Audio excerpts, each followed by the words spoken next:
Bonjour, bienvenue dans la série sur les échecs. Alors, jusqu'à présent, nous avons examiné des cas où lequel le pion arrivé sur la 8e rangée, ou la première, se transformait presque automatiquement en la figure la plus forte, la dame. C'est presque toujours le cas. Mais dans des cas particuliers, on peut aussi tirer parti de la règle qui stipule que le pion peut également se transformer en toute autre pièce, excepté en pion ou en roi, bien entendu.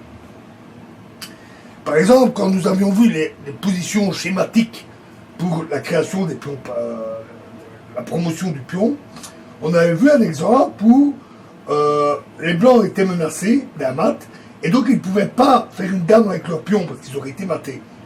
Mais la promotion en cavalier qui donnait un échec leur apportait alors un avantage matériel décisif. La promotion en tour ou en fou au lieu d'une dame peut être aussi justifiée s'il faut éviter un pat.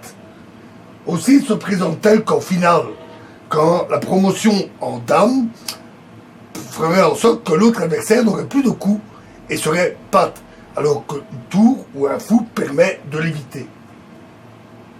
On va voir ici un exemple de cette situation d'une étude. Alors c'est pas une partie, c'est une étude de Rink qui a été publiée dans la stratégie en 1915, qui en donne un bon exemple.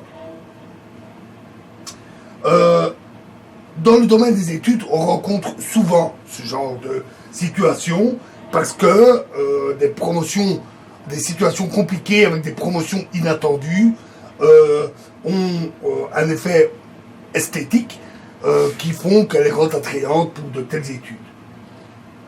Ici, dans cette étude, ce sont les blancs qui jouent et qui gagnent. Alors, ils jouent fou F2 et sur B2. Alors, fou E1 échec.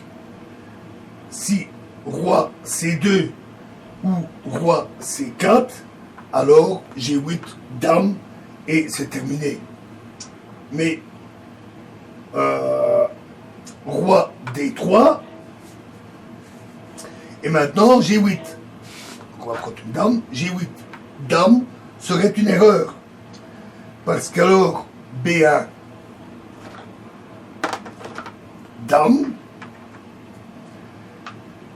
dame prend H7 échec, roi C4 et dame prend B1 et là en surprise les noirs sont pattes, ils ne peuvent plus jouer. Donc remettons les pièces.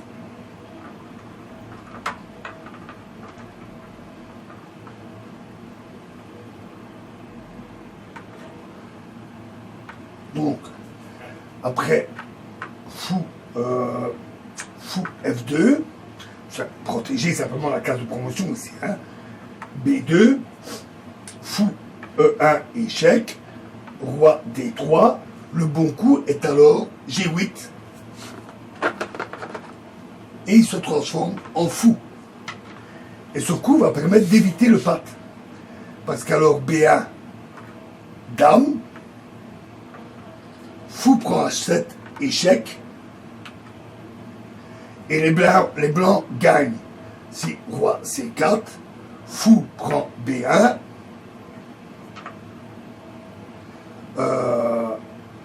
et cette fois-ci, les noirs ne sont plus pattes, parce qu'on n'a plus de dames qui leur bloquent le passage. Et dans cette position, ils sont archi perdants. Alors, voyons une autre possibilité. Les études sont souvent assez riches en variantes.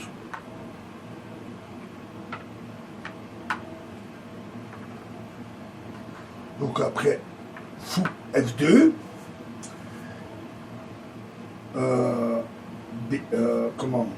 roi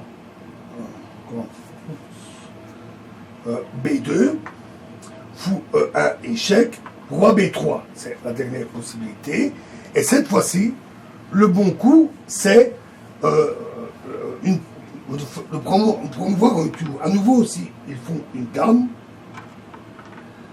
Alors, B1, dame,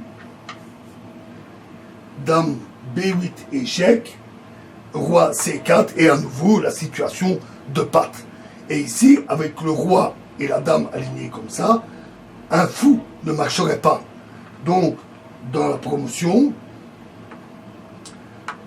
remettons nos pièces pour y voir plus clair. Après fou E2, B2, fou E1, échec, roi B3.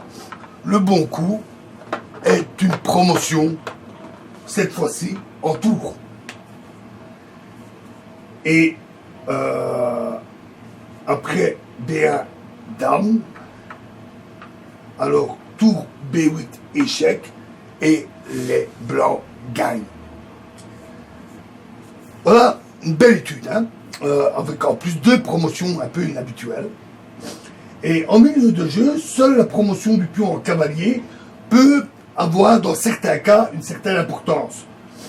Elle se produit quand la promotion en dame permettrait l'exécution d'une forte menace, une menace adverse, tandis que la promotion en cavalier, avec échec, modifie radicalement les choses. Nous en verrons un exemple tiré d'une partie dans la prochaine vidéo. Je vous remercie.